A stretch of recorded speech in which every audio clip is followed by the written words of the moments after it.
오늘도 하나님의 은혜가 넘치기를 주님의 이름으로 축원합니다. 우리 인생은 선택의 연속이라고 볼 수 있습니다. 우리가 어떤 삶을 사느냐 하는 것은 결국 어떤 선택을 하느냐 하는 것과 같은 것입니다. 물론 선택할 능력이 없어서 어쩔 수 없이 주어진 삶을 살 수밖에 없는 경우도 있습니다. 그래서 운명론자들은 자신의 주어진 운명대로 사는 것이 인생이라고 말하기도 합니다. 그러나 그 주어진 운명을 이겨내고 다른 삶을 사는 사람들도 있습니다. 대표적으로 송명희 시인 같은 경우가 그런 경우일 것입니다. 그녀는 일반적으로 보면 아무것도 할 수 없을 것 같은 그런 상태이지만 하나님을 만나고부터는 자신의 운명을 완전히 바꾸어버린 것입니다. 그래서 불편한 몸을 가지고도 하나님을 전하느라 애를 쓰는 것입니다. 세상 사람들은 자신의 운명이 주어진 것이기 때문에 어쩔 수 없다고 말하지만 우리 믿음의 사람들은 그 모든 운명을 주관하시는 분이 우리 하나님이신 것을 믿습니다. 그러기 때문에 실망하고 좌절하고 낙담하지 않고 하나님께 구하고 기도하는 것입니다. 그리고 하나님은 그 기도를 들어주십니다. 믿습니까? 또 한 나라의 운명을 바꾸는 선택을 하는 경우도 있습니다. 우리나라가 이렇게 잘 살게 된 것이 전쟁으로 폐허가 된 정말로 못 살고 먹고 살기 힘든 상태에서 산업화를 하겠다고 선택한 후에 지금의 잘 사는 나라가 된 것입니다. 그러나 대부분의 사람들이 잘못된 선택을 하고 있는 것을 봅니다. 사람들이 받는 유혹 중에 가장 큰 유혹이 부자가 되고 권력자가 되는 것입니다. 사람들은 돈과 권력을 가지면 뭐든지 다 할 수 있다고 생각합니다. 그리고 그것을 가능하게 하는 것이 돈이라고 생각하기 때문에 돈에 욕심을 부리고 돈을 벌려고 악착같이 애를 쓰고 있는 것입니다. 세상 사람들은 돈을 자신의 생명보다 더 중하게 여깁니다. 그러나 이것이 자신을 망하게 하는 가장 잘못된 선택인 것을 모르고 있습니다. 설사 알아도 돈과 권력의 유혹을 뿌리치는 사람은 없습니다. 오히려 돈과 권력을 위해서라면 어떤 악한 짓도 스스럼 없이 행하고 있습니다. 그래서 지금 이 세상이 거짓과 온갖 죄악이 판을 치는 세상이 된 것입니다. 이것이 인간들이 돈을 선택한 결과입니다. 그래서 성경은 돈에 대해서 분명한 경고를 하고 있습니다. 디모데전서 6장 10절 돈을 사랑함이 일만하게 뿌리가 되나니 이것을 탐내는 자들은 미혹을 받아 믿음에서 떠나 마든 근심으로 자기를 찔렀도다. 마태복음 19장 23절에서 24절 내가 진실로 너희에게 이르노니 부자는 천국에 들어가기가 어려우니라. 다시 너희에게 말하노니 낙타가 바늘 끼로 들어가는 것이 부자가 하나님의 나라에 들어가는 것보다 쉬우니라. 여기서 보면 돈은 일만하게 뿌리로 모든 악이 돈으로부터 나온다고 해도 과언이 아니라는 말입니다. 부자가 천국에 들어가는 것이 왜 그렇게 어렵냐? 돈에 대한 욕심을 버리지 못하기 때문입니다. 여러분, 가난한 사람과 부자 사이에 누가 더 욕심이 많습니까? 부자가 훨씬 더 많습니다. 부자는 어떻게 하든지 더 많이 가지려고 하고 가난한 사람이 가진 것까지도 자기 것으로 만들려고 합니다. 이 욕심을 내려놓지 못하기 때문에 하나님을 섬기지도 못하는 것입니다. 마태복음 26장 24절 한 사람이 두 주인을 섬기지 못할 것이니 혹 이를 미워하고 저를 사랑하거나 혹 이를 중히 여기고 저를 경히 여김이라. 너희가 하나님과 재물을 겸하여 섬기지 못하느니라. 따라서 인간이 돈을 선택하고 돈의 욕심을 부리는 것이 가장 최악의 선택인 것입니다. 사람은 한 치 앞도 모르면서 언제나 자기가 옳다고 생각합니다. 그래서 돌이키지를 않습니다. 그런데 자신의 실수를 깨달을 때가 있는데 그때 변명처럼 하는 말이 나는 신이 아니잖아 하고 말합니다. 그 말은 신은 실수하지 않은 완벽한 분이라는 말입니다. 그 완벽한 분이 바로 우리 하나님이십니다. 민수기 23장 19절 하나님은 사람이 아니시니 거짓말을 하지 아니하시고 인생이 아니시니 후회가 없으시도다. 사람은 실수와 후회하기를 반복합니다. 그러나 하나님은 실수하지 않으시기 때문에 후회하심도 없습니다. 그러므로 우리가 하나님을 전적으로 믿는 것은 그분은 인간처럼 실수하지 않는 분이요 절대로 실패하지 않는 완벽한 분이시기 때문입니다. 믿습니까? 또 오늘 본문은 아담과 하와가 선악과를 따먹고 에덴 동산에서 쫓겨나는 장면입니다.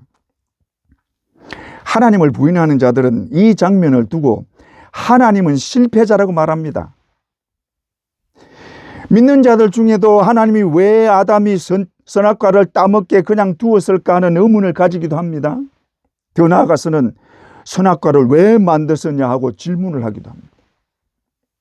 하나님이 선악과를 만드신 이유는 두 가지 관점으로 볼 수 있습니다. 먼저 하나님이 인간의 창조주요 명령자라는 것을 알게 하기 위한 것입니다. 만약에 하나님이 인간에게 모든 것을 허용하고 아무 제약도 하지 않고 선악과도 만들지 않았더라면 어떻게 됐을까요? 아마 인간은 자기 하고 싶은 대로 하면서 아예 하나님을 떠나 하나님을 잊어버리고 마귀와 한통속이 되어 노골적으로 하나님을 대적하다가 어떤 자비도 받지 못하고 아무도 구원받지 못한 채로 마귀처럼 지옥으로 들어가 영원히 고통받았을 것입니다. 그러나 하나님이 선악과를 만드시고 따먹지 못하게 한 것은 내가 너를 창조한 창조주라는 것을 기억하게 하심으로 하나님을 찾게 하시고 하나님께 나오게 하시고 하나님과 함께 영광된 삶을 누리게 하기 위한 것입니다. 너는 피조물이니 내 말을 듣고 순종하라. 그러면 내가 영원토록 너를 지키고 보존할 것이다. 그러나 어기는 날에는 반드시 죽게 된다 하는 것입니다. 그러므로 선악과를 만드신 것은 너를 만드신 자가 나 여호와임을 잊지 말라는 것입니다. 다음으로 하나님처럼 자유의지를 주셔서 선택할 권한을 주신 것입니다. 하나님은 인간을 창조하시고 인간에게 모든 것을 다스리게 했습니다. 한마디로 이 세상에서 하나님의 대리자로 만물을 다스리고 지배할 수 있게 하셨습니다. 만약에 아담이 죄를 범하지 않았다면 모든 만물이 서로 조화롭게 되어 모든 것이 인간을 돕고 인간을 이롭게 하는 일을 했을 것입니다. 그러나 인간은 하나님이 주신 자유의지로 하나님이 하지 말라고 하는 것을 선택하고 저주를 선택함으로 영원히 죽게 된 것입니다. 어떻게 보면 선악과는 동산 중앙에 있는 나무 중 하나로 그것을 따먹은 것이 별것 아닌 것처럼 보일 수도 있습니다. 또 하와가 그 열매를 볼 때 먹음직하고 지혜롭게 할 만큼 탐스럽기도 했습니다. 창세기 3장 6절 여자가 그 나무를 본즉 먹음직도 하고 보암직도 하고 지혜롭게 할 만큼 탐스럽기도 한 나무인지라. 하나님이 선악과를 못 먹게 하려면 정말 먹기 싫을 정도로 못생기게 만들었으면 좋았을 텐데 그러지를 않았습니다. 아니면 나무 근처에 가지 못하게 화염금으로 지켰더라면 따먹지 않았을 텐데 그러지도 않았습니다. 이것은 오로지 인간에게 그 선택을 전적으로 맡겼다는 것입니다. 그러나 인간은 가장 나쁜 선택을 했고 그것이 영원히 고통받는 선택이 되고 만 것입니다. 그런데 이것이 인간만 고통받는 선택이 아니라 하나님도 고통받는 선택이라는 것을 아십니까? 하나님은 인간의 잘못된 선택 때문에 영원한 형벌을 받는 인간을 살리기 위해 그의 아들을 이 땅에 보내시고 십자가에 달려 인간의 죄를 대신하고 죽게 했습니다. 그러므로 이 죄가 인간만 고통받게 한 것이 아니라 하나님도 고통받고 그에 따라 예수 그리스도가 십자가에 달려 고통을 받고 저주의 죽음으로 죽게 된 것입니다. 그런데도 하나님은 이 모든 인간의 죄를 친히 담당하시고 우리의 모든 죄를 다 책임져 주셨습니다. 그리고 우리에게 요구하는 것은 그의 아들 예수 그리스도를 믿기만 하라. 그러면 구원을 받게 된다는 것입니다. 이것보다 더 쉬운 구원이 어디에 있습니까?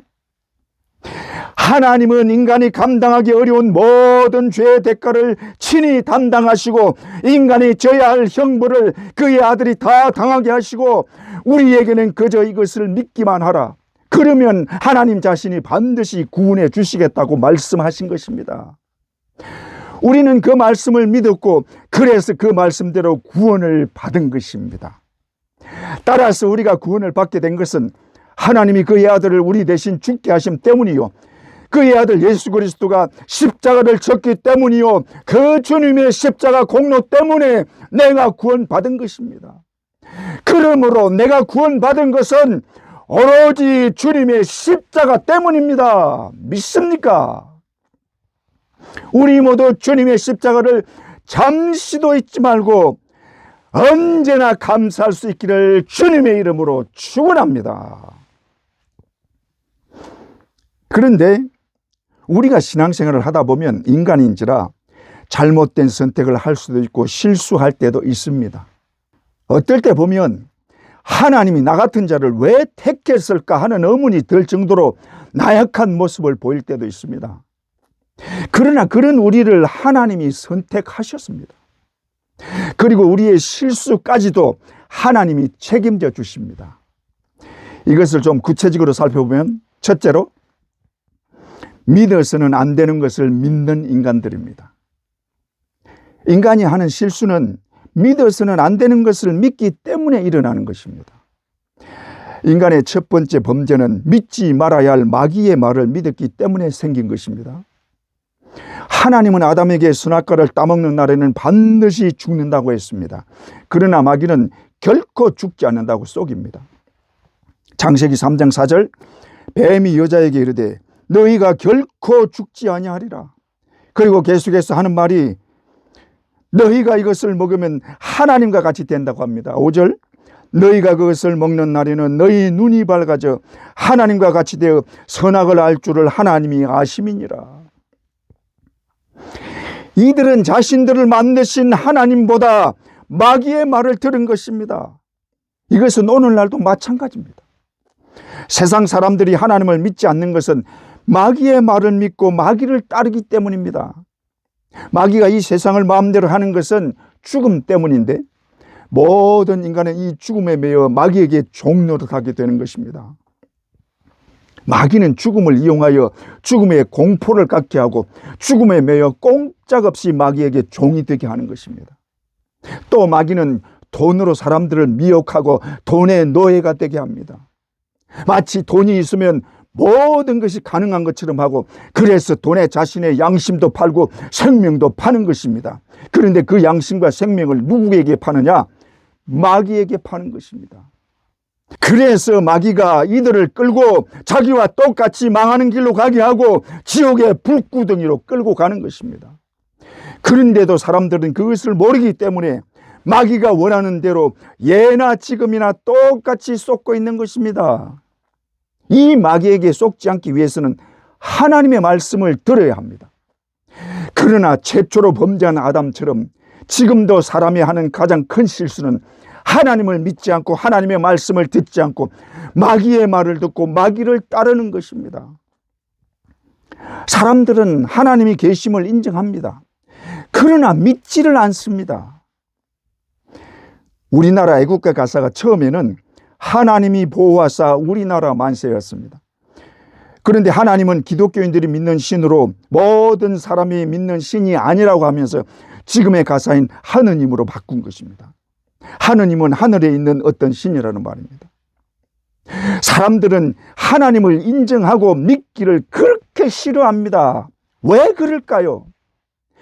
하나님이 자신들에게 한 번도 벌을 내린 적 없고 나쁘게 한 적이 한 번도 없는데도 왜 그렇게 하나님을 대적하고 싫어할까요? 그게 다 마귀 때문입니다. 마귀는 사람들이 하나님을 가까이 못하도록 사활을 걸고 있습니다. 아예 하나님이 가까이 가는 것조차도 못하게 방해합니다.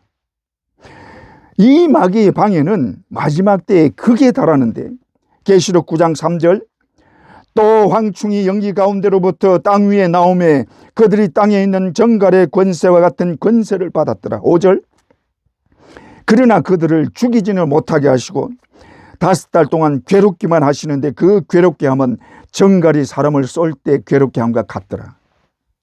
이들이 괴롭히는 대상이 믿는 자들입니다. 또 계시록 12장 13절, 용이 자기가 땅으로 내쫓긴 것을 보고 남자를 낳은 여자를 박해하는지라. 17절, 용이 여자에게 분노하여 돌아가서 그 여자의 남은 자손 곧 하나님의 계명을 지키며 예수의 증거를 가진 자들과 더불어 싸우려고 바다 모래 위에 서 있더라. 여기 여자는 성도의 교회를 말하는데 마지막 때의 마귀는 성도들을 괴롭히고 핍박하여 어떻게 하든지 못 믿게 하고 믿는 자라도 넘어지게 하려고 온갖 짓을 다 하는 것입니다. 그런데도 그런 마귀에게 속아서 마귀를 따르고 있는 것입니다. 세상 사람들뿐만 아니라 믿는 사람들 중에도 하나님의 말씀보다 마귀의 말을 따르는 자들이 있습니다. 믿는 사람들 중에도 돈의 욕심을 버리지 못하는 자들이 많습니다. 우리는 돈 때문에 망한 대표적인 자들을 잘 알고 있습니다. 바로 아나니와 삽비라입니다. 아나니와 삽비라는 자신들의 소유를 팔아 제자들 앞에 바쳤습니다. 어떻게 보면 칭찬받을 만한 일을 한 것입니다. 그러나 그 값에 얼마를 감추고는 전부인 것처럼 가지고 와서 바쳤습니다. 사도행전 5장 1절에서 2절, 아나니아라 하는 사람이 그의 아내 삽비라와 더불어 소유를 팔아 그 값에서 얼마를 감추매 그 아내도 알더라. 얼마만 가져다가 사도들의 발 앞에 두니. 그러나 베드로가 성령의 감동을 받아 이들이 판 값에 얼마를 숨긴 것을 알았습니다. 그래서 베드로가 물었습니다. 이것이 판 값의 전부냐? 이때 아나니아가 회개만 했더라면 죽지 않았을 것입니다. 그러나 욕심을 버리지 못하고 전부라고 하는 바람에 자신도 죽고 그와 함께 죄를 범한 삽비라도 죽고 만 것입니다. 이들이 왜 죽었습니까? 돈에 대한 욕심을 버리지 못했기 때문입니다. 그런데 이들만 그렇습니까? 믿는 자들 중에 돈의 욕심을 가지고 있는 자들이 얼마나 많은지 모릅니다. 그래서 돈에 대해서 자유하지 못하고 주님 나라와 복음을 위해서 돈 쓰는 일에 그렇게 인색한 것입니다. 그러나 그 돈의 주인은 내가 아니라 하나님이십니다. 그런데도 욕심을 부리는 것은 하나님의 것을 내 것이냐 하고 하나님의 것을 빼앗는 것이 되는 것입니다. 여러분, 하나님은 내가 필요하면 얼마든지 주시는 분이십니다. 그러므로 하나님께 기도만 하면 되는데 왜 욕심을 부리십니까? 왜 믿어야 할 하나님은 믿지 않고 믿지 말아야 할 마귀를 따르고 돈에 욕심을 내는 것입니까? 여러분, 하나님은 나의 필요를 아십니다. 그러므로 구하면 얼마든지 주십니다. 믿습니까? 우리 모두 믿지 말아야 할 세상이나 마귀에게 절대로 속지 말고 하나님만 진실로 믿고 섬기기를 주님의 이름으로 축원합니다. 둘째로, 하나님이 실수하지 않는 것은 전능하시기 때문입니다. 성경에 보면 하나님이 실수하신 것처럼 보이는 장면들이 있습니다. 하나님이 선악과를 만드시고 인간이 그 선악과를 따먹은 것을 볼 때 하나님이 인간을 만드신 것이 실패한 것이 아닌가 할 수도 있습니다. 하나님이 인간을 창조하실 때 그 창조하신 목적이 성경에 나타난 말씀이나 특히 소요리 문답을 보면 인간으로 하여금 영광을 받으시기 위한 것입니다. 소요리 문답 1문에 사람의 제일 되는 목적은 하나님을 영화롭게 하고 영원토록 그를 절구하는 것이라고 되어 있습니다. 그런데 하나님이 인간을 만들 때 자신의 형상과 자신의 호흡, 즉 자신의 생명을 주셨습니다. 창세기 1장 26절, 하나님이 이르시되 우리의 형상을 따라 우리의 모양대로 우리가 사람을 만들고. 창세기 2장 7절, 여호와 하나님이 땅의 흙으로 사람을 지으시고 생기를 그 코에 불어넣으시니 사람이 생명이 되니라. 따라서 하나님이 인간을 만드신 것은 그저 하나님을 기쁘시게 하고 영광만 돌리게 한 것이 아니라 하나님과 함께하는 존재로, 하나님과 함께 기뻐하고 함께 절구하는 존재로 만든 것입니다. 그처럼 우리는 하나님의 형상과 하나님의 모양을 닮은 특별한 존재들입니다. 그리고 인간을 유한한 존재로 만든 것이 아니라 영원히 사는 존재로 만들었습니다.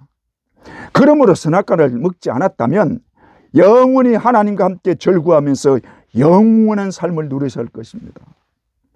그러나 아담의 범죄로 죽음의 저주가 임했고 그 죄로 인해 하나님께 영광을 돌리지 못하고 그 영광을 오히려 무시하고 대적하는 자리에 서고 만 것입니다. 그래서 인간들은 하나님께 영광을 돌리지 않고 하나님의 영광을 오히려 우상에게 돌리는 어처구니 없는 죄를 더하고 있는 것입니다. 로마서 1장 21절에서 23절, 하나님을 알되 하나님을 영화롭게도 아니하며 감사하지도 아니하고 오히려 그 생각이 허망하여지며 미련한 마음이 어두워졌나니 스스로 지혜 있다 하나 어리석게 되어 썩어지지 아니하는 하나님의 영광을 썩어질 사람과 새와 짐승과 기어다니는 동물 모양의 우상으로 바꾸느니라. 그러므로 하나님이 인간을 만든 것은 실패한 것이 아닌가 할 수 있습니다. 그러나 하나님은 그 모든 것을 아시고 미리 준비하시는 분이십니다. 하나님은 인간의 범죄를 아시고 창조하시기 전부터 인간의 구원을 미리 준비하셨습니다. 에베소서 1장 4절, 곧 창세전에 그리스도 안에서 우리를 택하사. 하나님이 세상을 창조하시기도 전에 우리를 택한 것은 창세전에 이미 인간의 구원을 준비하셨단 말입니다. 하나님은 창세전에 예수 그리스도를 이 땅에 보내실 것을 계획하셨고 그 섭리에 따라 때가 되면 그의 아들 우리 주 예수 그리스도를 이 땅에 보내시고 우리의 죄를 대신하게 하셨습니다.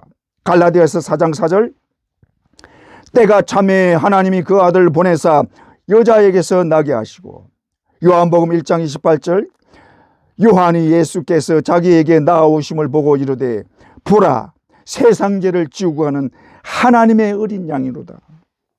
베드로전서 2장 24절, 친히 나무에 달려 그 몸으로 우리 죄를 담당하셨으니. 그러므로 하나님은 아담의 범죄 때문에 인간을 만드신 것을 실패하지 않았고 실패할 수도 없는 분이십니다. 왜냐? 그분은 전능하신 분이기 때문에 인간의 잘못조차도 오히려 넘치는 하나님의 은혜를 나타내는 방편이 되었기 때문입니다. 믿습니까? 또 하나 하나님의 선택은 실수가 없다는 것을 야고보에게서 볼 수 있습니다. 성경에서 하나님의 선택하심을 보면 사람의 생각으로는 이해하기가 어려운 것입니다. 아브라함을 선택할 때도 왜 아브라함을 선택했는지 모릅니다. 아브라함은 우상을 숭배하고 우상을 만들어서 장사하는 집에서 태어났습니다. 그러니 아브라함을 선택할 이유가 어디에도 없습니다. 그러나 아브라함을 선택하시고 모든 믿는 자들의 조상이 되게 하셨습니다. 더욱이 야곱을 선택한 것은 하나님의 선택이 사람의 뜻과는 전혀 맞지 않음을 알게 합니다. 야곱은 에서의 쌍둥이지만 에서가 훨씬 남자답고 뛰어났습니다. 그래서 이삭은 에서를 선택했습니다. 그러나 그것은 인간의 생각이고 하나님의 선택은 야곱이었습니다. 보통으로 보면 에서를 선택하는 것이 훨씬 이치에 맞습니다. 에서는 장자요 모든 면에서 뛰어났습니다. 그러나 하나님은 그런 에서를 마다하고 야곱을 택한 것입니다. 여기서 보면 하나님이 택하시는 기준을 조금은 엿볼 수 있는데 하나님은 사람이 볼 때 뛰어나고 완벽한 자를 택하지 않는다는 것입니다. 하나님은 약한 자를 세워서 강하게 하시고 무능한 자를 세워서 유능한 자를 이기게 하시는 분이십니다. 고린도전서 1장 27절, 그러나 하나님께서 세상에 미련한 것들을 택하사 지혜 있는 자들을 부끄럽게 하려 하시고 세상에 약한 것들을 택하사 강한 것들을 부끄럽게 하려 하시며, 따라서 하나님이 택하시는 자는 무능한 자, 약한 자를 택하시고 그에게 능력과 힘을 주셔서 하나님의 역사를 이루어 가시는 것입니다. 예수님도 이 땅에 오신 이유가 바로 이런 약한 자, 무능한 자, 죄인을 위해서 오셨다고 말씀하십니다. 누가복음 5장 31절 32절, 예수께서 대답하여 이르시되 건강한 자에게는 의사가 쓸데없고 병든 자에게라야 쓸데있나니 내가 의인을 부르러 온 것이 아니요 죄인을 불러 회개시키러 왔노라. 따라서 하나님이 우리를 택하신 것도 우리가 약한 자요 무능한 자요 죄인이었기 때문입니다. 그러므로 우리가 하나님의 택함을 받고 구원의 은혜를 받은 것은 세상 사람들 중에 우리가 가장 약하고 무능하고 못난 죄인이기 때문입니다. 따라서 우리는 전능하신 하나님의 도움 없이는 어떤 것도 할 수 없는 무능한 자인 것을 알아야 합니다.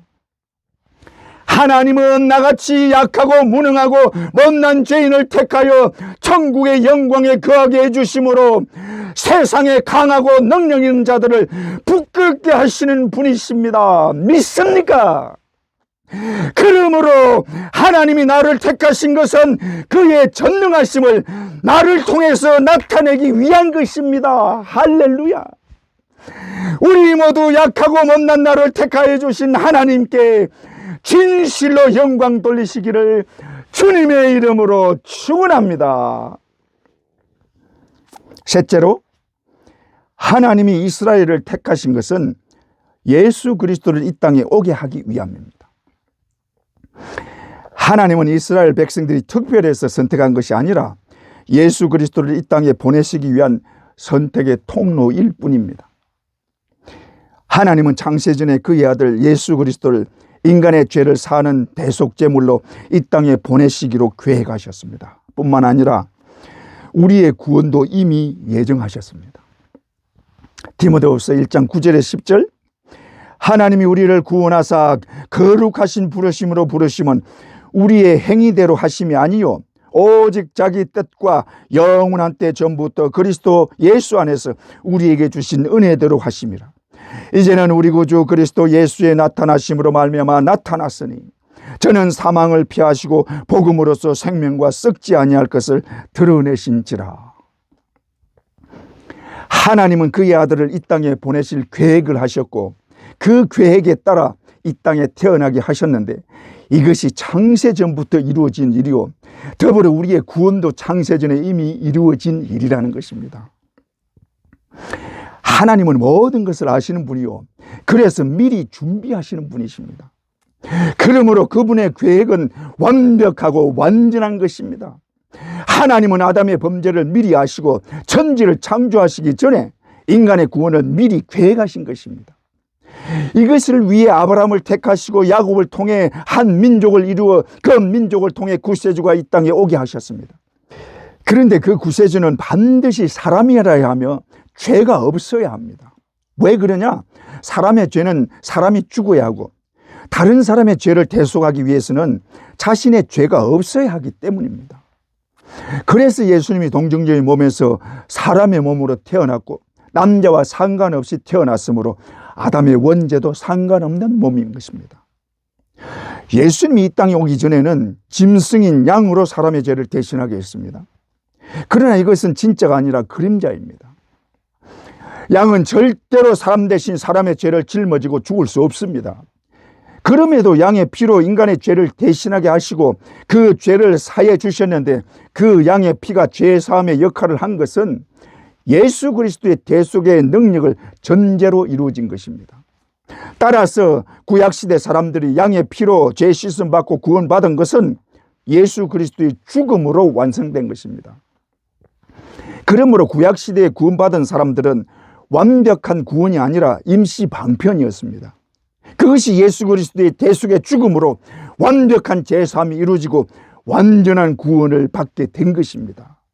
그러므로 인간의 구원은 오직 예수 그리스도로만 이루어지며 예수 그리스도를 통해서만 완전한 구원에 이르게 되는 것입니다.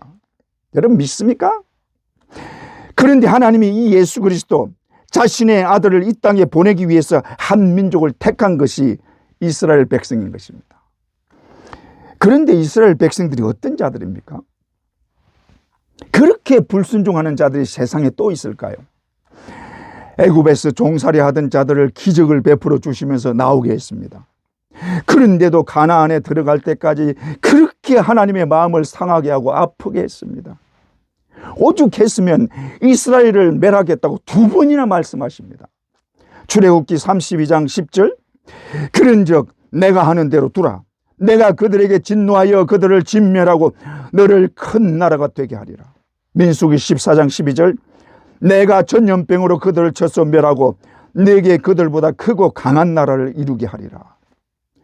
얼마나 불순종하고 마음을 상하게 했으면 자비하신 하나님이 이렇게 진노하시겠습니까? 뿐만 아니라 가나안에 들어와서도 여전히 불순종하고 섬겨야 할 하나님은 섬기지 않고 우상 숭배를 했습니다. 그런데도 하나님은 이들을 끝까지 지켜주셨습니다. 왜 그랬느냐? 하나님의 언약을 지키기 위해서입니다. 하나님은 한 번 하신 언약은 절대로 변하지 않고 반드시 지키십니다. 하나님은 이 땅에 구원자를 보내신다고 약속하셨고 그 언약을 위해 그렇게 불순종하는 이스라엘을 지켜주신 것입니다. 그 하나님께서 이 땅에 구세주 예수 그리스도를 보내시고 인간의 모든 죄를 대신하고 십자가에 달려 죽게 하시고 그를 믿는 모든 자는 다 구원해 주신다고 약속하고 계십니다. 요한복음 3장 16절 하나님이 세상을 이처럼 사랑하사 독생자를 주셨으니 이는 저를 믿는 자마다 멸망하지 않고 영생을 얻게 하려 하심이니라. 할렐루야. 그러므로 그를 믿는 자는 어떤 자라도 다 구원받습니다. 그리고 그 구원을 절대로 잃어버리지 않도록 철저하게 지켜주십니다. 고린도전서 1장 8절 주께서 너희를 우리 주 예수 그리스도의 날에 책망할 것이 없는 자로 끝까지 견고하게 하시리라. 빌립보서 1장 6절 너희 안에서 착한 일을 시작하시니가 그리스도 예수의 날까지 이루실 줄을 우리는 확신하노라. 할렐루야. 하나님은 그렇게 불순종한 이스라엘 백성들을 끝까지 지키신 것처럼 그가 우리를 택하시고 예수를 믿어 구원을 받게 해주셨기 때문에 그 구원을 잃어버리지 않게 끝까지 함께 하시고 지켜주실 줄 확실히 믿습니다. 여러분 믿습니까? 우리 모두 하나님을 신뢰하고 우리 주 예수 그리스도를 확실히 믿음으로 받은 구원을 더욱 굳건히 하시기를 주님의 이름으로 축원합니다. 넷째로 후회하시지 않는 하나님이십니다. 예수님이 12제자를 뽑은 것을 보면 왜 이런 사람들을 뽑았을까 하는 의문이 됩니다. 그들 중에 그를 아는 사람이 몇 명이나 됩니까? 대부분은 어부요 또 세리도 있습니다. 그러니 이들은 사회적으로 인정해 줄 만한 사람들이 아닙니다. 그런데 이런 제자들이 주님 나라에서 어떤 자리에 앉게 된다고 하느냐? 마태복음 19장 28절 예수께서 이르시되 내가 진실로 너희에게 이르노니 세상이 새롭게 되어 인자가 자기 영광의 보좌에 앉을 때 나를 따르는 너희도 12보좌에 앉아 이스라엘 12지파를 심판하리라. 이들이 12보좌에 앉아 예수님과 함께 심판자가 된다는 것입니다. 그렇다고 이들이 예수 그리스도의 참다운 제자처럼 행동했느냐? 예수님으로부터 믿음 없는 자들이라고 꾸지람 들을 때가 한두 번이 아니었습니다. 그뿐 아니라 예수님은 밤새 기도하시면서 기도의 본을 보였지만 제자들은 잠만 잤고 결국 예수님이 잡히자 다 도망가는 어이없는 제자들이었습니다. 그러나 그런 제자들을 끝까지 데리고 다녔고 조금도 실망하지 않았습니다. 그리고 이들에게 오순절 성령 충만을 받게 하시고 기어코 예수 그리스도의 제자답게 생명을 걸고 복음을 전하다가 순교의 제물이 되는 복을 받게 하셨습니다. 그러므로 예수님이 12제자를 택한 것은 사람의 능력이나 재능과 상관없이 예수님이 다듬어서 쓰시는 것을 보여주신 것입니다. 예수님이 말씀하시기를 돌을 들어 아브라함의 자손이 되게 할 수 있다고 하십니다. 마태복음 3장 9절 내가 너희에게 이르노니 하나님이 능히 이 돌들로도 아브라함의 자손이 되게 하시리라. 따라서 하나님이 누구를 선택하든 선택받은 사람과 상관없이 하나님이 그 사람을 다듬고 만들어서 기업고 쓸 수 있게 하신다는 것입니다. 따라서 예수님의 12제자가 누구든 상관이 없는 것입니다. 그러나 그렇게 선택받은 자는 예수 그리스도가 받는 영광과 같은 영광을 받게 되기 때문에 얼마나 엄청난 복을 받는 것입니까?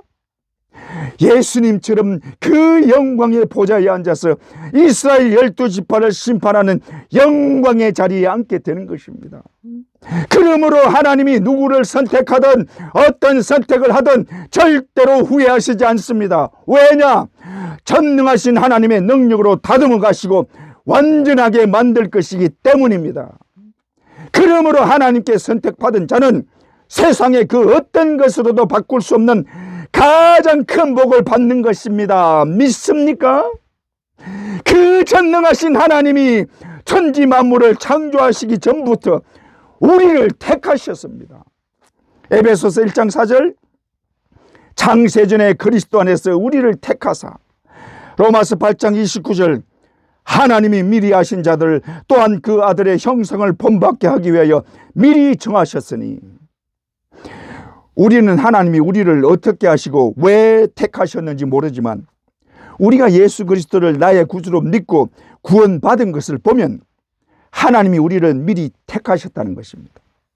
그리고 하나님은 우리를 택하신 것을 절대로 후회하시지 않습니다. 로마서 11장 29절, 하나님의 은사와 부르심에는 후회하심이 없느니라. 할렐루야. 그러나 우리는 이 땅에 사는 동안 하나님의 뜻을 거역하고 죄를 범할 때가 많습니다. 그래서 하나님의 마음을 아프게 하고 예수 그리스도를 다시 못 박는 일을 할 때가 많습니다. 이럴 때 하나님은 어떻게 하시느냐? 매를 들고 징계를 내리는 것입니다. 따라서 징계를 당하는 것은 하나님이 택하신 하나님의 자녀라는 증거가 되는 것입니다. 히브리서 12장 8절, 징계는 다 받는 것이거늘 너희에게 없으면 사생자요 참 아들이 아니니라. 그런데 이 징계가 보통 괴로운 것이 아닙니다. 징계를 받아본 사람은 징계가 얼마나 괴로운지를 잘 압니다. 하나님보다 돈을 사랑하면 사업을 망하게 하거나 재물을 다 잃어버리고 빈털터리가 되게 하십니다.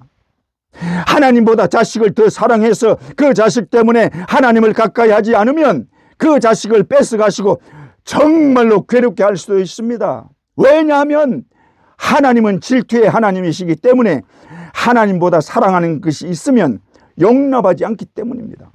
출애굽기 20장 4절에서 5절, 너를 위하여 우상을 만들지 말고 그것들에게 절하지 말며 그것들을 섬기지 말라. 내 하나님 여호와는 질투하는 하나님인즉. 우상이 뭐냐 하면 하나님을 사랑하지 않고 하나님보다 더 사랑하는 것이 있거나 그것을 섬기는 것이 곧 우상입니다. 그래서 무서운 징계를 내리는 것입니다. 하나님은 그의 자녀가 잘못을 저지르면 굉장히 아픈 징계를 내리시고 반드시 깨닫고 돌이키게 하시는 것입니다. 그렇게 했더라도 기어코 하나님의 택하심에 후회가 없도록 하십니다. 하나님은 우리를 택하시고 우리에게 구원을 주시기 위해 자신의 모든 것을 다 주셨고 모든 것을 포기하셨고 그의 아들의 생명까지도 우리에게 주셨습니다. 도저히 구원받을 수 없는 자들이요 영원한 지옥의 고통 속에서 영원히 저주받아야 할 우리를 건져내시기 위해 하나님 자신의 하나밖에 없는 아들을 십자가에 달려 저주의 죽음을 당하게 하셨습니다. 뿐만 아니라 그의 아들 예수 그리스도는 우리 죄를 대신하기 위해 자신의 몸을 우리에게 주셨고 우리 죄를 씻어주기 위해 자신의 보혈을 다 쏟아주셨습니다. 이것이 태초부터 우리를 택하시고 우리를 구원하기 위한 하나님의 희생과 사랑이요 자신의 생명을 던져 우리를 살리신 예수 그리스도의 말로 닿을 수 없고 갚을 수 없는 사랑입니다. 그러므로 내가 아무리 부족하고 어리석어도 반드시 구원받게 하시고 그 영광의 나라 천국에 기어코 이르게 하실 줄 믿습니다. 하나님은 실수가 없으신 분이시기 때문에 우리를 택하신 것을 절대로 후회하시지 않습니다. 여러분 믿습니까? 우리 모두 우리를 택하여 주신 하나님을 영원토록 찬송하시기를 주님의 이름으로 축원합니다.